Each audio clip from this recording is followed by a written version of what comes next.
ouvindo bem? É pra mim, meninas.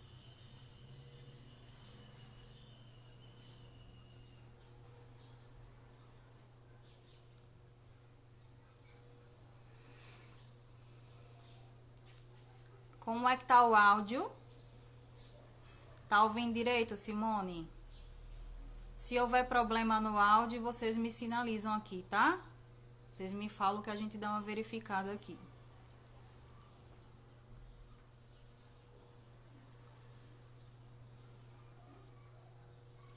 Aguardar só mais um minutinho para dar tempo pro pessoal entrar, pra gente iniciar, tá bom?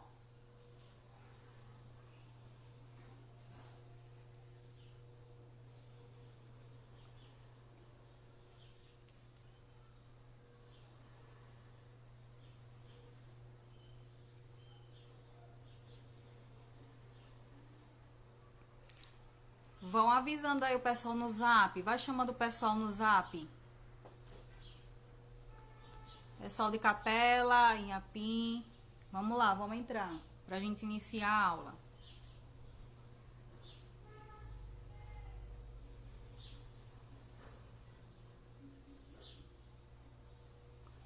Ó, eu vou iniciar a aula, tá? E aí vocês vão me falando aqui qualquer dúvida, vão perguntando que eu vou dando uma olhadinha aqui, vou tentando responder cada uma, tá bom? Pra gente esclarecer qualquer dúvida que venha surgir aí, tá certo?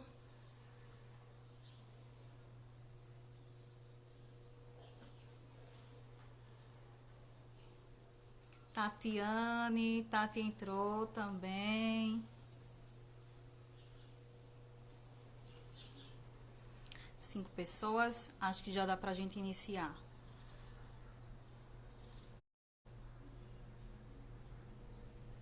Deixa eu me apresentar primeiro, né? Meninas, boa tarde, pessoal, boa tarde. Eu sou a professora Jaqueline, sou fisioterapeuta, tá? E hoje eu vou estar ministrando aqui pra vocês, pra quem não me conhece, né? Eu já ministrei essa aula em Capela, o pessoal de Inhapi não teve ainda essa disciplina, então hoje eu vou estar ministrando pra vocês a aula de enfermagem em saúde da mulher. Essa é uma matéria, uma disciplina um pouquinho extensa, tá? Pra gente concluir ela em uma hora, em uma live, né? Mas eu vou tentar usar o tempo da melhor forma possível para passar o máximo de conhecimento para vocês, tá bom? E aí, qualquer dúvida, vocês vão me chamando aqui, vão fazendo pergunta, vão interagindo, que é assim que a gente aprende mais, né? Quando surge dúvida, talvez a sua dúvida seja do colega. Então, aí a gente já vai tirando qualquer dúvida e aprendendo mais ainda, tá bom? Então, qualquer coisa, vocês vão me chamando aqui, tá certo?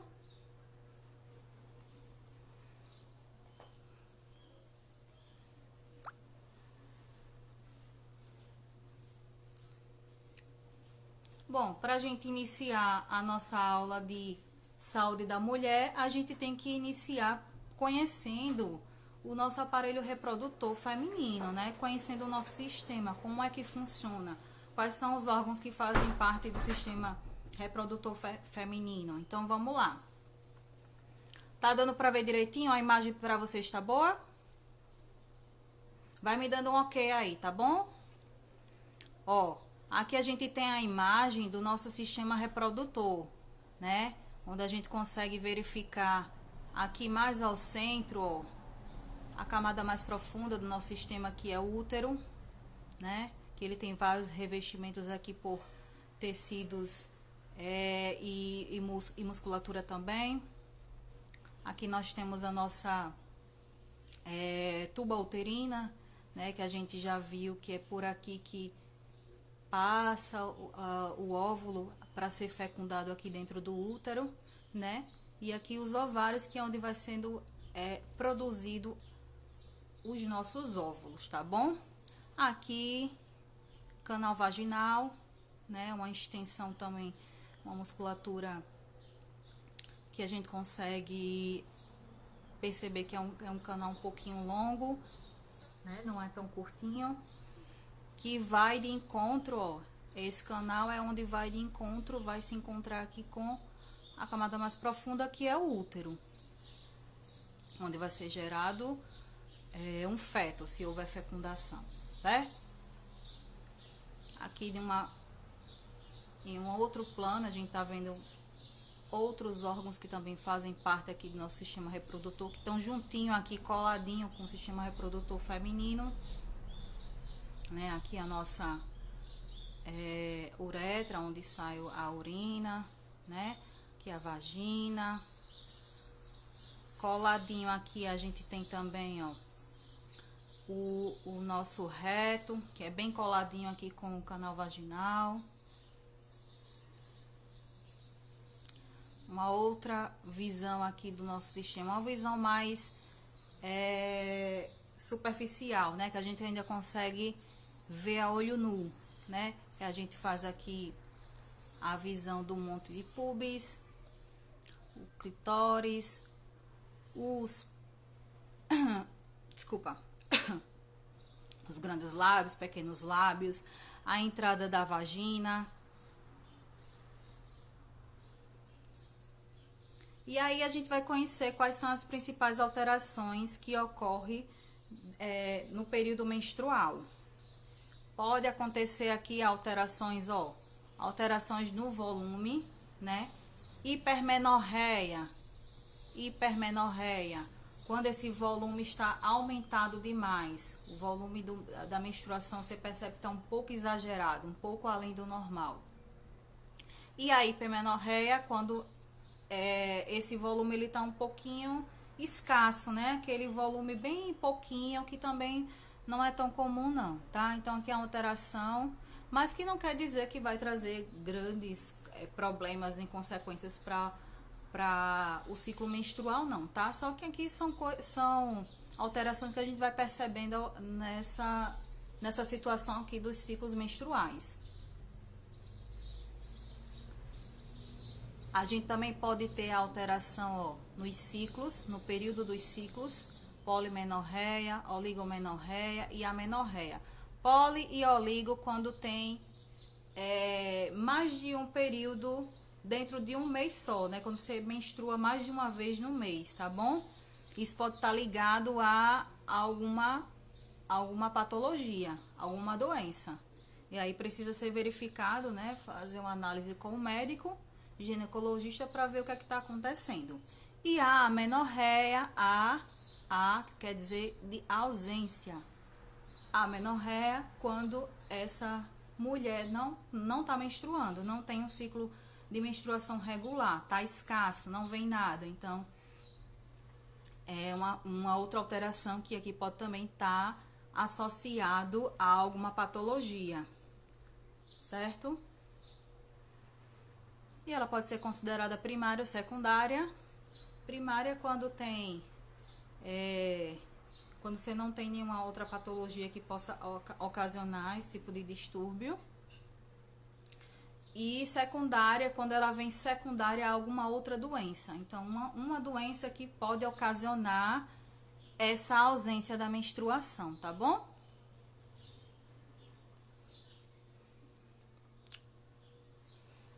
Aí aqui a gente tem a menorragia, que é o aumento do quantitativo de sangramento menstrual, né?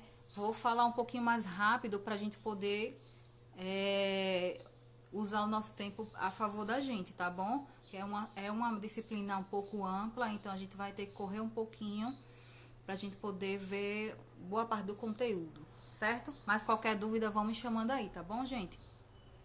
Dismenorreia, a famosa menstruação dolorosa, né? Quando a gente tá com aquelas cólicas menstruais, que ela pode ser patológica ou não, tá? Ela pode advir de doença ou não. Aí vai dar a avaliação também do profissional que vai estar atendendo essa mulher, tá bom?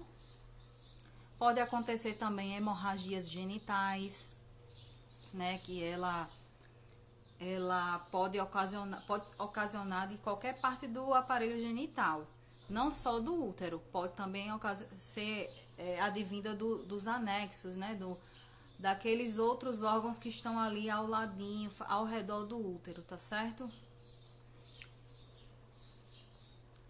Temos aí também o corrimento vaginal, muito comum em mulheres, né, a gente sabe que é uma situação que ela até, digamos assim, um pouco corriqueira, porque até a lavagem da calcinha inadequada pode gerar um corrimento vaginal. Então aí também a gente precisa fazer a avaliação com o médico para ver se é necessário o uso de medicamento ou não. E aí como é que a gente percebe que tem um corrimento vaginal? Que é a chamada leucorreia. Quando a gente tem uma excreção de coloração e uma quantidade variável, né? Você percebe que a sua calcinha está com uma coloração um pouco diferente, porque a coloração normal do fluido vaginal é uma coloração transparente, tá? Então a excreção de fluido vaginal transparente é totalmente normal. É a limpeza, a higienização do próprio sistema genital fisiológico que acontece e pode sair. Você pode perceber essa excreção, mas que é normal.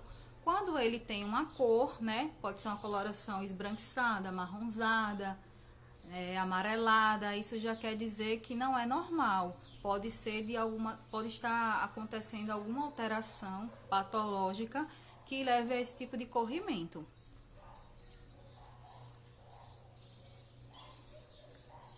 E aí, o que é a consulta clínica ginecológica, que também faz parte do ofício do técnico, né? Avaliar também a paciente de uma forma como um todo, não só o médico, porque a gente sabe que o primeiro contato do paciente geralmente é com o técnico que vai fazer aquela triagem, né? Então aí é importante fazer uma análise clínica como um todo do paciente para poder entender as alterações que ele esteja apresentando, né?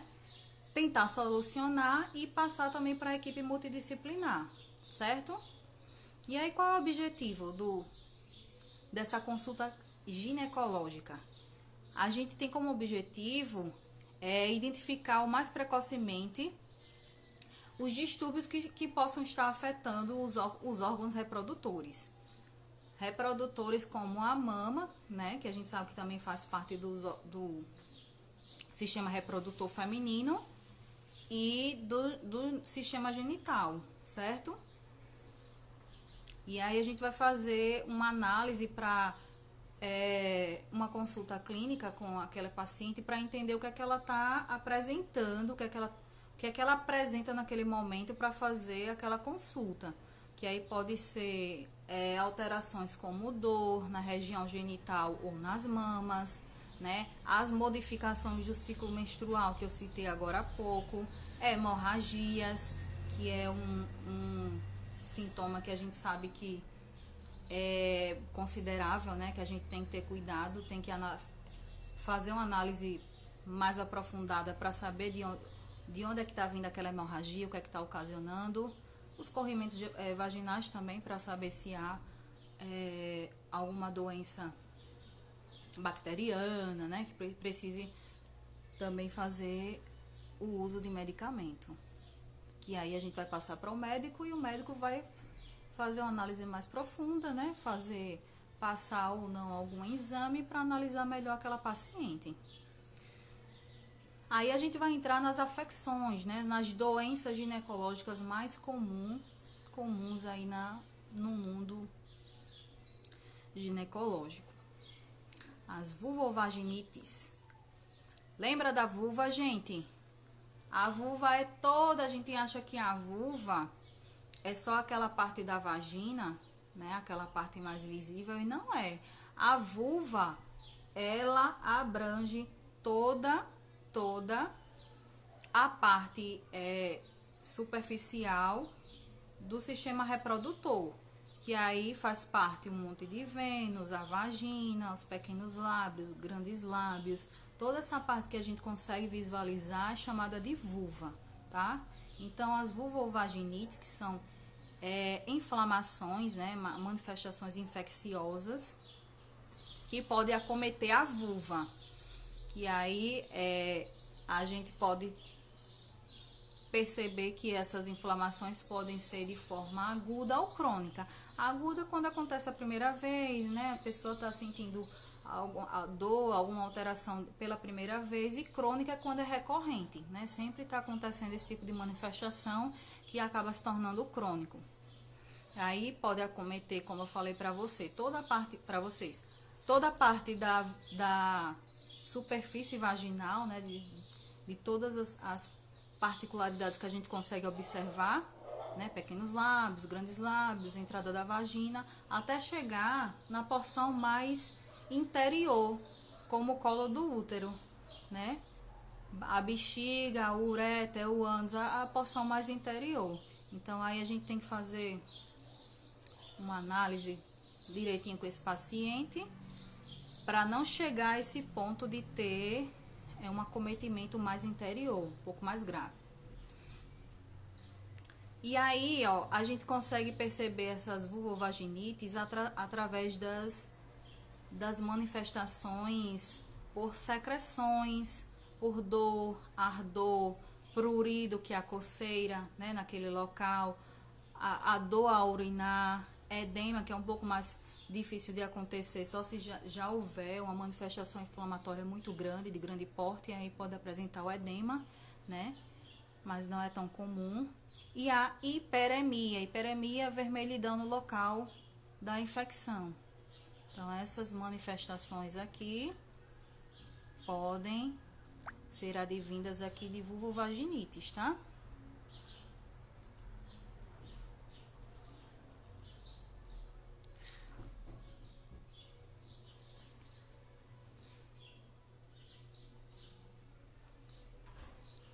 E aí, ó, a gente vai observar a origem dessas vulvovaginites. Elas podem ter origem bacteriana, né? Que é quando tem um aumento de bactérias no local da infecção. Esse aumento de bactérias pode levar a esse desequilíbrio, né, da flora vaginal, ocasionando uma inflamação, né? Uma inflamação, uma alteração inflamatória naquela região. E aí, ó, podem ser vários tipos de bactérias que podem acometer essa região. Mas aqui, ó, é do tipo, o mais comum, do tipo anaeróbica, né? Chamada de Gardnerella vaginalis. Aí, para identificar esse tipo de vulvovaginite, faz necessário a anamnese e o exame laboratorial que vai ser pedido pelo médico. E aí o tratamento vai ser para o casal ou não, tópico, né, com creme, mas aqui já é ofício do médico, já seria um procedimento médico, tá? Só pra gente entender mesmo. A candidíase, que é muito comum também, né, uma das vulvovaginites mais comuns que a gente vê, a gente percebe aí. Ela também ocorre devido a uma infecção, só que ela é causada por um fungo que ele é proveniente da mucosa vaginal. Esse fungo, ele pode ser desencadeado, gente, até pela a má lavagem da roupa íntima, né, no caso da calcinha, né, o uso excessivo também de produtos como colocar água sanitária na calcinha, sabão em pó, tudo isso pode desencadear esse fungo aqui, ó, que a gente tem na nossa flora vaginal, fica adormecido, vem um agente que acaba acordando esse mocinho aqui, ó, e provocando essa situação aqui de infecção por candidíase, tá? E aí também pode ter outras formas de transmissão, ó, relação sexual, a gestação, porque na gestação pode acontecer, gestação e diabetes. Porque na gestação, numa situação de diabetes, a gente tem uma queda, uma pequena queda na imunidade, pode acontecer, né, a queda na imunidade, e aí esse fungo desabrochar e ocasionar esse tipo de infecção, certo? Ó, antibiótico, corticoide, anticoncepcional, tudo isso também pode dar uma deprimida aí na imunidade e ocasionar esse tipo de afecção. Sintomas, depende do local. O mais comum para esse tipo de afecção. Isso, Simone, a imunidade fica um pouco baixa, deprime, então pode ocasionar essa infecção devido ao fungo desabrochar, acordar, né? E aí ocasionar esse tipo de doença, tá bom? Esse tipo de afecção. Sintoma mais comum: ardor, dor durante a micção, né? Quando você vai urinar, pode sentir um pouco de ardor. Leucorreia, lembra o que é que eu falei agora há pouco? Secreção, né? Uma secreção de cor diferente na calcinha. Se for uma secreção que não seja de cor incolor, né? Sem cor nenhuma, então se ela tiver cor, já não é fisiológico. Então geralmente ela tem, ó, uma coloração branca, inodora porque não tem aquele odor forte que algumas afecções podem apresentar. Pode apresentar hiperemia, vermelhidão, edema. O diagnóstico é pelo exame laboratorial e aqui o tratamento vai depender do que o médico achar mais conveniente para aquela situação. Geralmente é tópico, né? Com creme.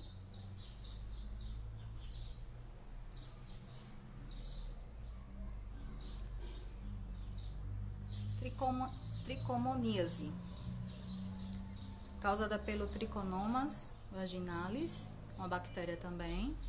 A transmissão ocorre pela relação sexual.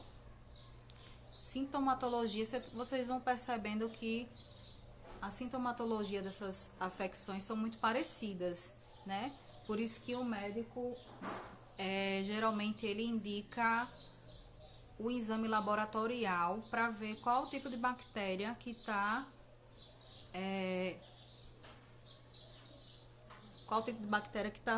fazendo com que aquela pessoa venha apresentar aquele tipo de sintoma, né? Para identificar qual é a afecção, para passar o medicamento, o tratamento mais correto.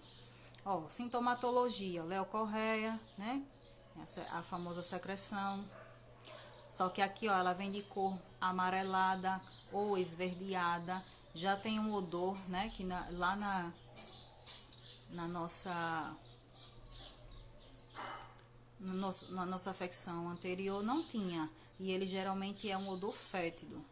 Pode apresentar prurido, que é a coceira, irritação, dor pélvica, hiperemia, que é uma vermelhidão no local da afecção, polaciúria, aumento de vontade de ir ao banheiro, aumento de vontade de fazer xixi, tá? E aí o tratamento também vai depender aqui do que o médico achar mais conveniente para esse tipo de afecção.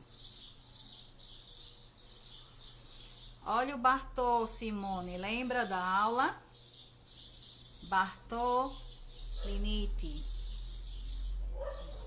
A gente tem aqui, ó, ao longo da nossa vagina, algumas glândulas chamadas de glândulas de Bartolin, né? E essas glândulas, elas secretam excretam, né? Um fluidozinho que é fisiológico, tá? Um fluidozinho para lubrificar, para proteger também o canal vaginal. E aí, nessa infecção aqui, ó,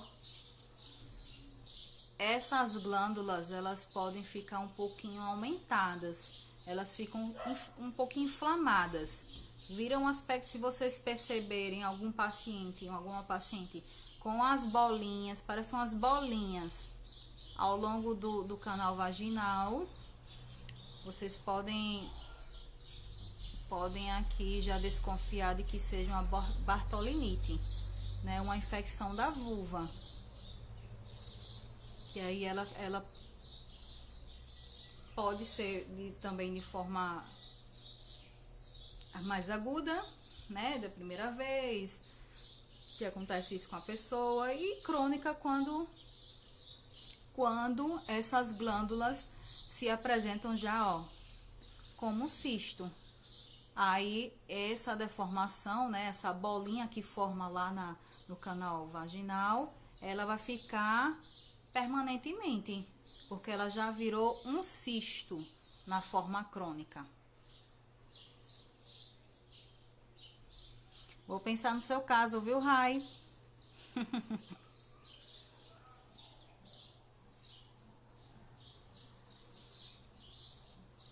Aí a gente tem também, ó, as alterações um pouquinho mais complicadas, um pouquinho mais sérias, mais complicadas para tratamento, que é a leiomiomatose uterina, que é o famoso mioma, que é um tumor, né, um tumor benigno, mas que acarreta em algumas consequências, né?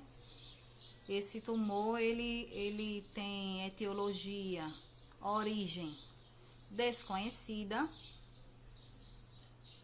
A incidência geralmente acontece muito em mulheres nuligestas ou de raça negra. Nuligesta quer dizer que é uma mulher que nunca teve uma gestação, tá?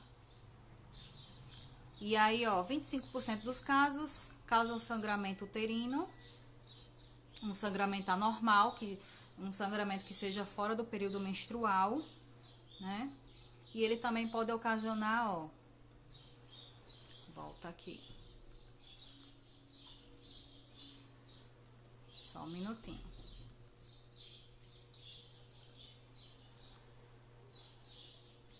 Ele pode ocasionar também, ó, dismenorreia, que é aquela famosa cólica, leucorreia, né? A excreção de cor que não seja fluida, incolor, uma excreção com uma coloração diferente do fisiológico, e o fisiológico a gente sabe que é incolor, né? A hipermenorreia, né? Quando tem um aumento desse sangramento, desse fluxo sanguíneo, e ou menorragia, causa risco de aborto e também de parto prematuro. Aí o tratamento vai depender do que o médico achar mais conveniente para a situação que a mulher se encontra, né? Se vai ser um tratamento conservador, hormonal, ou se vai ser um tratamento cirúrgico. Aí vai ser um posicionamento médico mesmo, tá?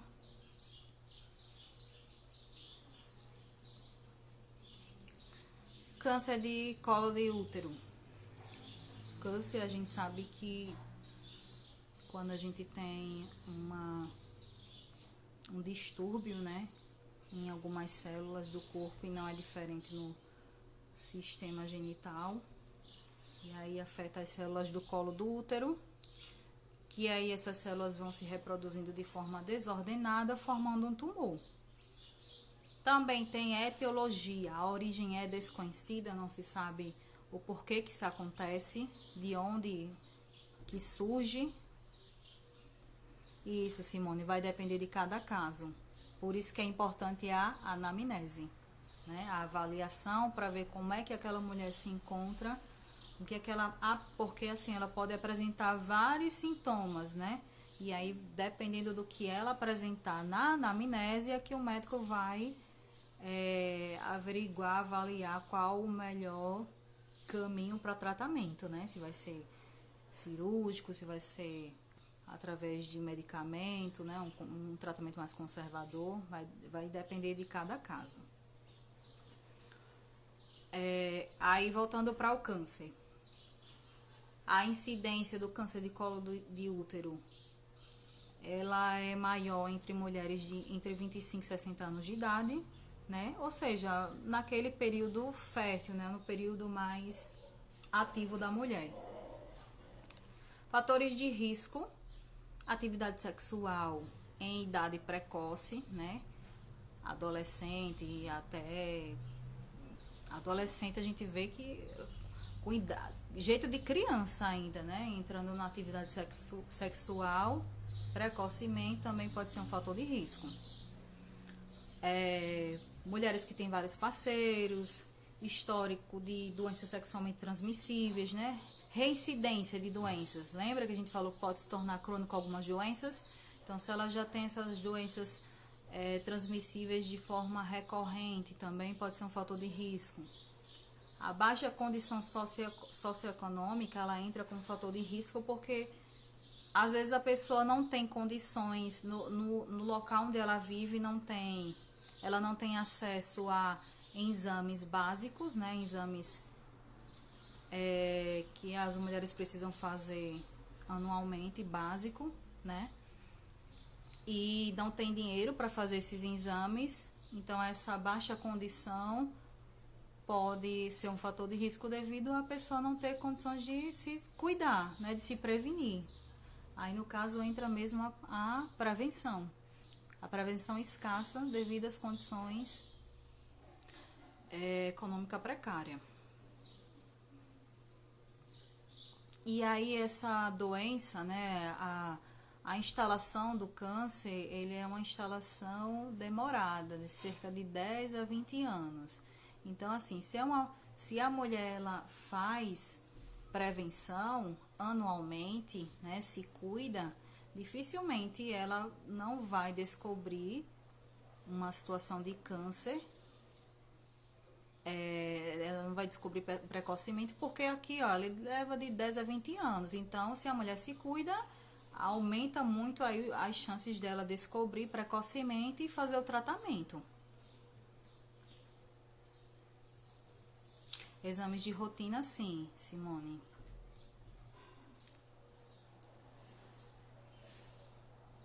Ó, possibilidade de cura 100% se houver prevenção, porque é muito demorada a instalação desse tipo de câncer. Então, a prevenção aqui é a chave para prevenir, né, para a gente não desencadear esse tipo de doença mais grave, né, que aí seria o câncer.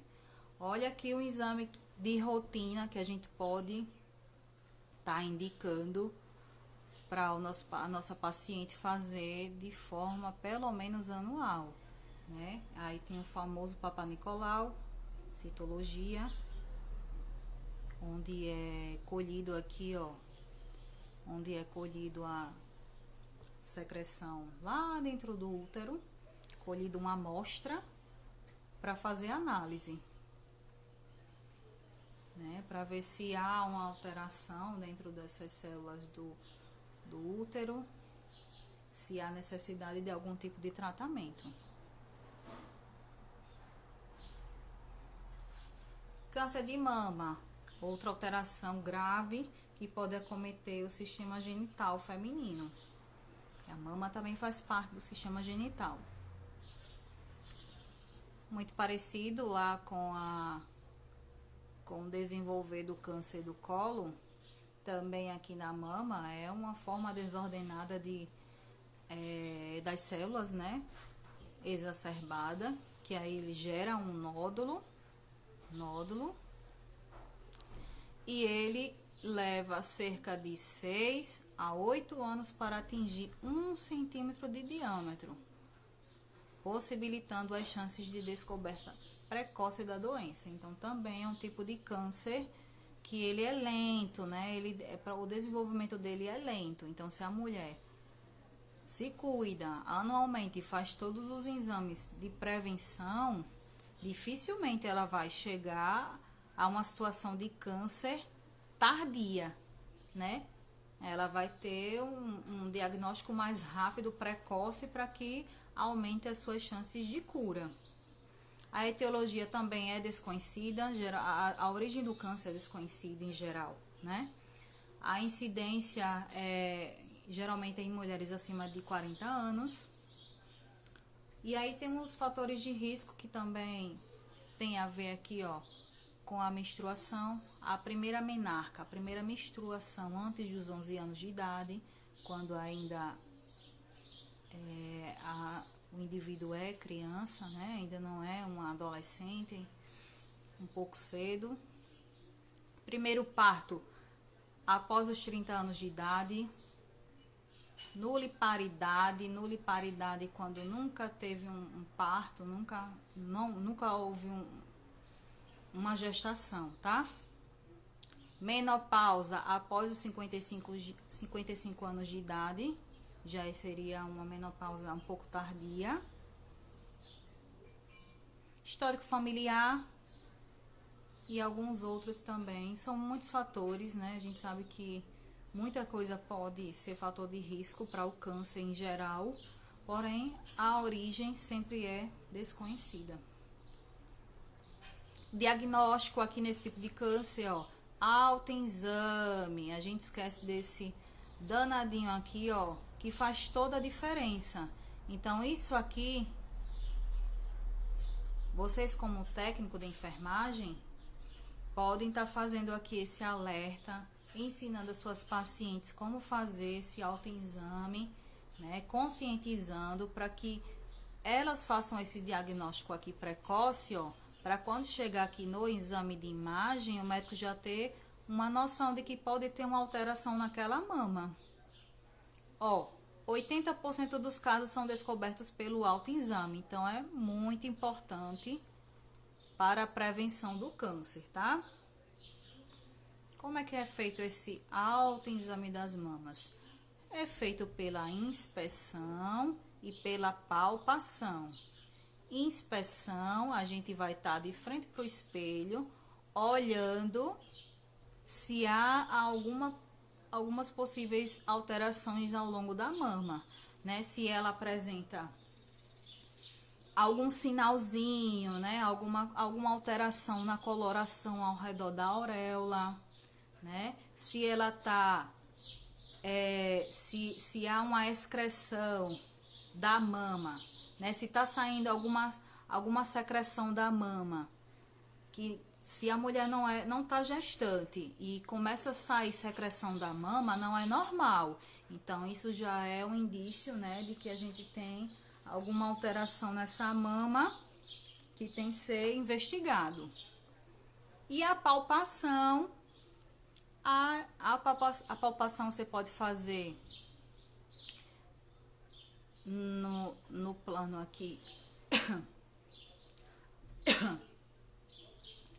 em pé, né, de frente para um espelho. Aí você vai fazer essa palpação em toda a mama com a mão aqui, ó, atrás da cabeça. E pode fazer também, seria o mais indicado é fazer nessas duas formas, né? Em decúbito dorsal, ó, deitadinha, de barriga para cima. Faz a inspeção em toda a mama, e não é só na mama, viu? É aqui também, ó, próximo da axila, que aqui a gente também tem muitas glândulas. E aí a gente também pode apresentar algum tipo de nódulo. Então faz essa palpação ao longo de toda a mama e próximo da axila também.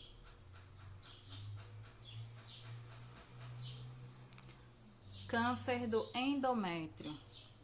Alguém aí lembra o que é endométrio? Aline, Tati, bora lá. Endométrio nada mais é do que o corpo uterino. É a parte interna do útero, tá? Aquela camada mais interna do útero. E a gente chama de endométrio. Então, esse tipo de câncer, né? Ele geralmente, ó, é uma neoplasia maligna. E ele é menos frequente do que o colo de útero. Ele é um pouco mais raro. A incidência é acima dos 50 anos de idade. E quais são os sintomas que pode apresentar nesse tipo de doença, de afecção? Metrorragias, né, que são hemorragias de grande porte, espontânea, do nada, né? Você não tá naquele período menstrual e de repente começa a perceber que tá excretando sangue, não é normal, né? E são hemorragias assim de grande porte mesmo, né? De chegar, de ouvir relatos assim de mulheres que chegam a usar fralda de tanto que tem de sangue ali excretado pela vagina, pelo canal vaginal. Secreções rosadas, né? Secreções rosadas devido à presença de sangue na secreção. Odor. E ele também pode ser assintomático. Você não pode simplesmente você não sentir nada, não perceber nada, não ter hemorragia, não ter nenhum tipo de secreção, não ter odor, ser assintomática. Por isso que é importante a prevenção, né? Fazer os exames de rotina, geralmente aqui nesse tipo de câncer. É com o Papa Nicolau que a gente vai verificar se há alguma alteração celular, né? Que possa levar a um diagnóstico de câncer. E o tratamento geralmente desse tipo de câncer é cirúrgico.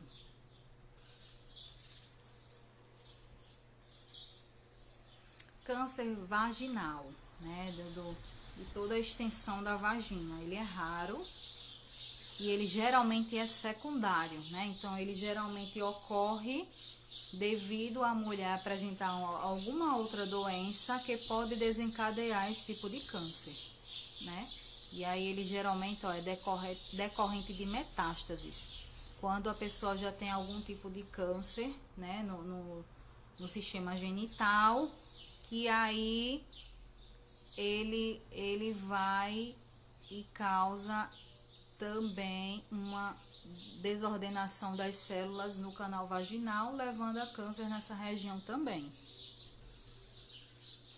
Essa é a aula 1.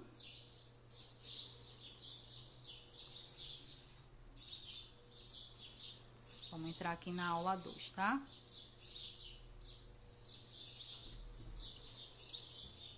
Meninas, antes de entrar aqui na aula 2, eu queria saber de vocês, se vocês têm alguma dúvida. Estão ouvindo direitinho, entendendo tudo direitinho? Vamos interagindo aí, tá bom?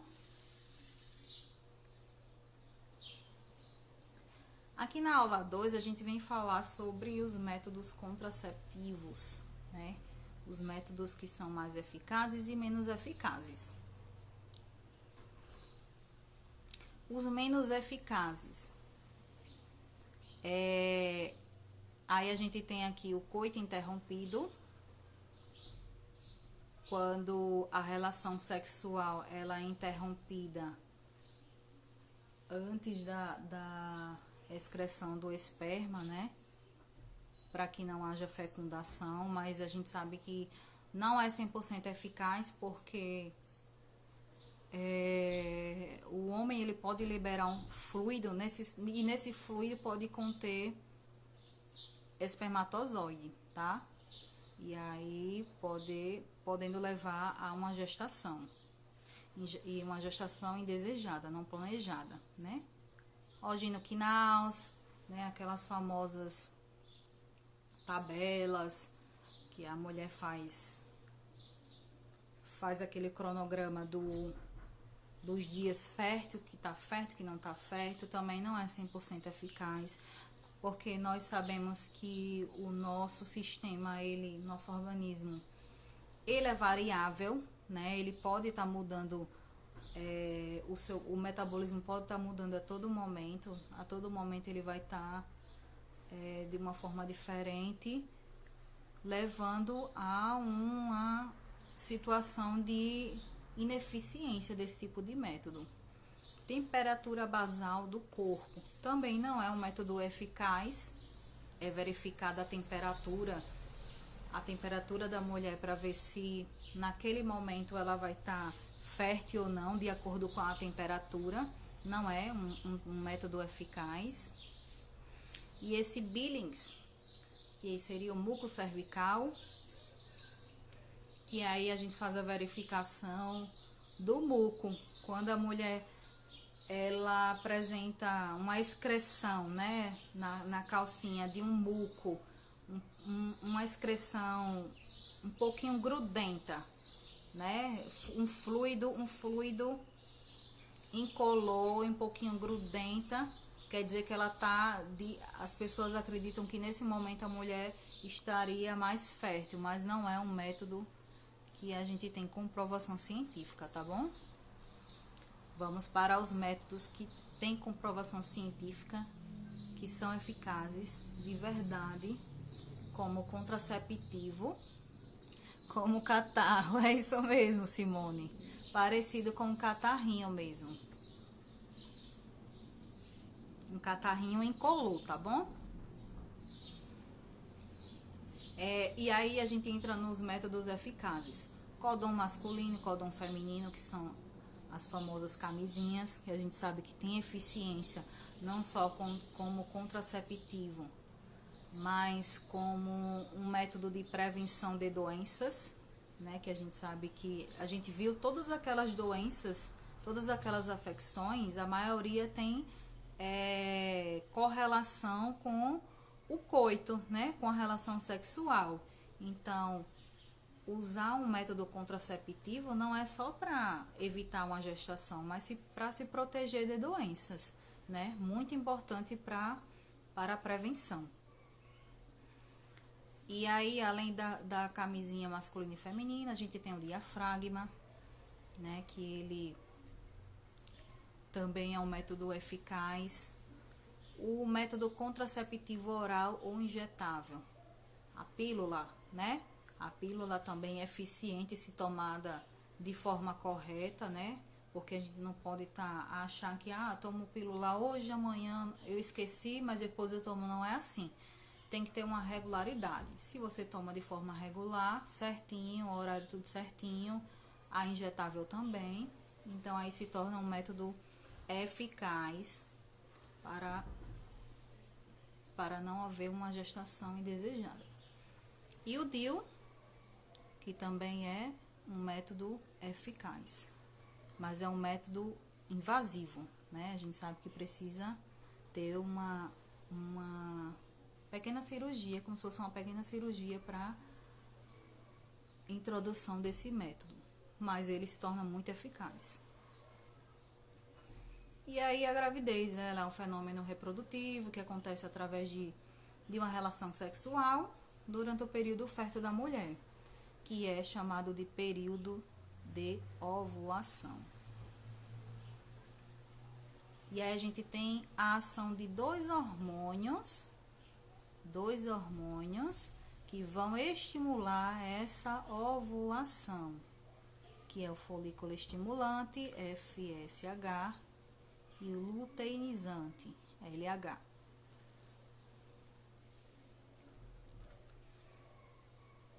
Estão entendendo tudo direitinho? Não chega a ser uma cirurgia, Simone, mas como se fosse. É um método invasivo, né? Que a gente sabe que tem que adentrar aquele contraceptivo no útero para poder ele se tornar eficaz. Mas que é um método também muito bom.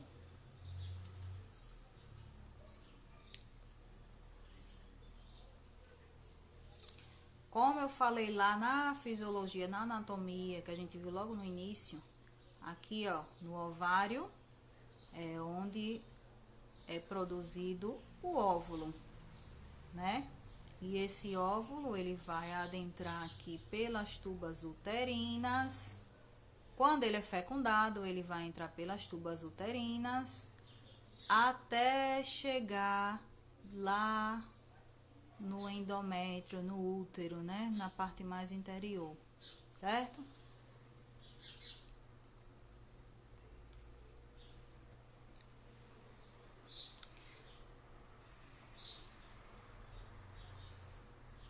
Aqui a gente tá vendo um esqueminha de como ocorre esse processo de ovulação, como é que se forma o óvulo.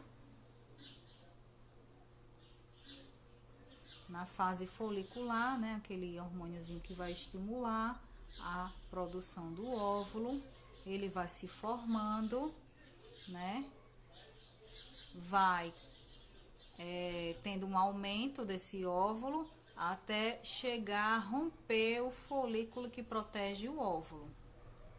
Quando ele rompe, é no momento que a mulher tá, que ela está, no momento que ela está mais fértil, né? Aí, ó, ele se formou, foi crescendo, rompeu o folículo, foi maturado dentro do folículo, né? Quando ele tá maduro, quando esse óvulo está maduro, ele rompe o folículo, ele tá aqui dentro do ovário, ele rompe o folículo e adentra aqui, ó, na tuba uterina. E aqui ele fica aguardando o espermatozoide para fecundação, para acontecer a fecundação. Ó, tá vendo aqui, ó, quando o óvulo tá maduro, fica lá na tuba uterina esperando, vem os espermatozoides e quando um adentra, quando ele consegue aqui entrar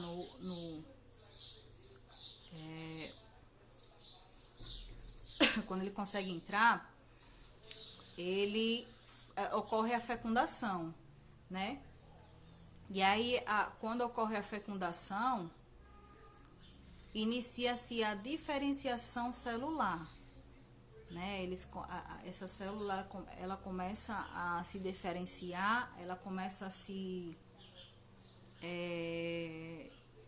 multiplicar, digamos assim, dando origem ao embrião e à placenta.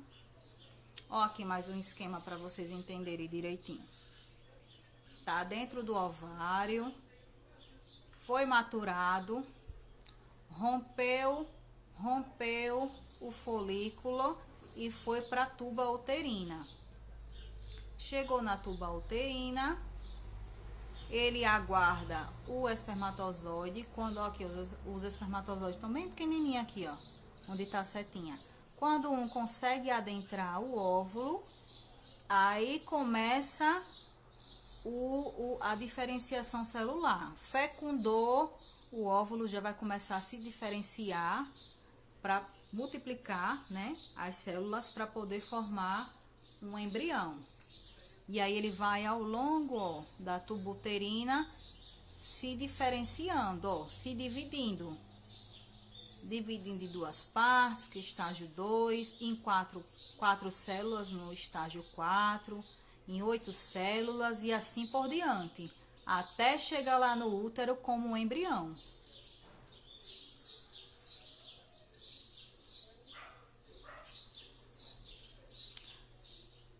É sabido que a gestação normal, ela apresenta uma média de 40 semanas, né, por volta de 280 dias para a maturação do feto, ou os famosos 9 meses.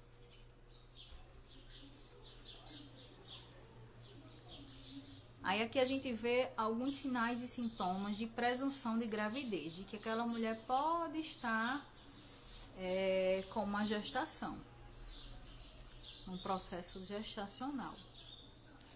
A menorreia é o mais comum, né? Quando tem a ausência da menstruação, a ausência, se a mulher está saudável, não tem nenhum distúrbio que possa estar levando a uma ausência da menstruação e de repente ela apresenta esse tipo de sintoma, a gente já desconfia de gravidez, né? Náuseas, vômito, alterações mamárias, a mama pode tornar-se um pouco maior, um pouco dolorida, pode começar a excretar um pouquinho do colostro, né? Que é aquele leite, primeiro leite que a criança começa a sugar nas primeiras mamadas. Polaciúria, que é aquela vontade de ir muitas vezes ao banheiro, né, de fazer xixi, a necessidade de urinar mais vezes.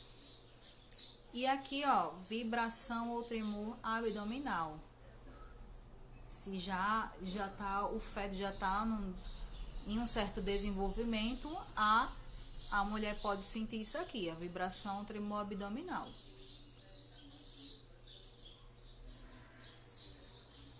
sinais de probabilidade, né, de uma gestação.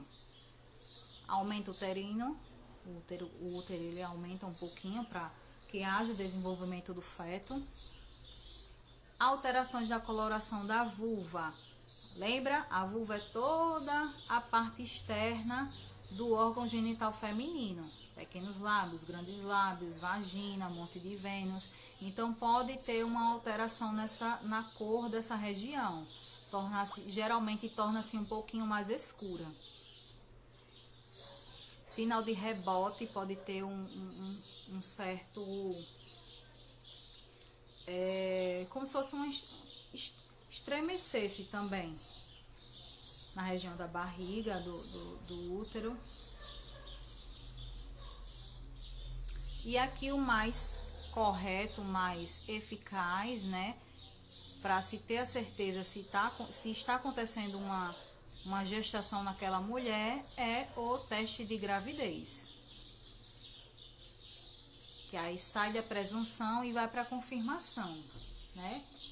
Depois que faz o teste, a confirmação de que aquele feto está vivo, está se desenvolvendo bem, é com a visualização do embrião ou do feto, através de exame de imagem. E aí já seria com o médico. A ausculta do batimento cardíaco, né, do feto, é um sinal de que a gravidez está evoluindo bem. Os contornos fetais, né, o desenvolver do corpinho, de todo o organismo do feto.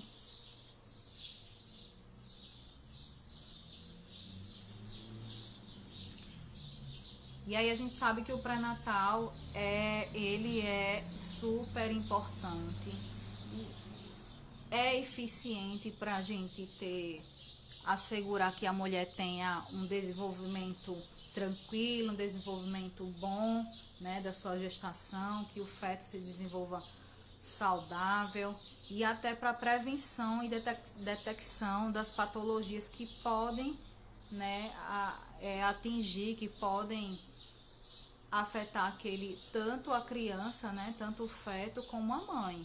Então, o pré-natal ele é uma forma de prevenção. E aqui o técnico de enfermagem atua de forma primorosa, junto com toda a equipe multidisciplinar. Obrigada, Tati. E aí, ó, a gente percebe que o período gestacional é um período assim de mudanças,